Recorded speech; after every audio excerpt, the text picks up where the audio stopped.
যে ক্লান্ত হয় না, ঘুমায় না, এটা খুবই স্বাভাবিক, তাই না?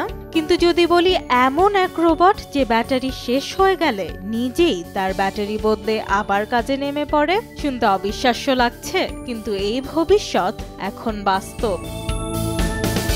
চীনের একটি প্রযুক্তি প্রতিষ্ঠান ইউবিটেক রোবোটিক্স তৈরি করেছে এমনই এক মানবাকৃতির রোবট, যার নাম ওয়াকারেস 2। 5 ফুট 3 ইঞ্চি উচ্চতা, ওজন প্রায় 43 কেজি, আর দেখতে অনেকটা মানুষের মতোই।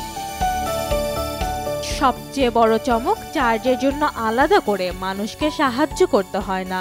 এর 48 ভোল্টের ডুয়েল লিথিয়াম ব্যাটারি এই রোবট নিজেই বদলাতে পারে। যখন একটি ব্যাটারি শেষ হয়ে যায় তখন সে নিজেই গিয়ে নতুন ব্যাটারি লাগিয়ে নেয়, ফলে টানা 7 দিন 24 ঘন্টা কাজ চালিয়ে যেতে পারে কোনো বিরতি ছাড়া। কি কাজ করতে পারে এই রোবট? কারখানায় নজরদারি, গ্রাহকদের তথ্য দেওয়া, সাধারণ হালকা কাজ, এমনকি মানুষের সঙ্গে কথা বলাও। চীনের দাবি, বাণিজ্যিকভাবে 2 পায়ের হিউম্যানয়েড রোবট তৈরি করা প্রথম প্রতিষ্ঠান তারা।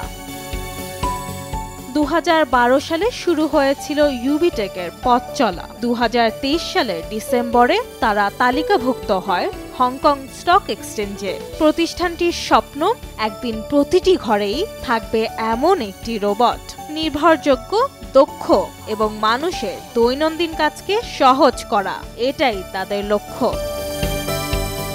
আর আবিদ, সময় সংবাদ।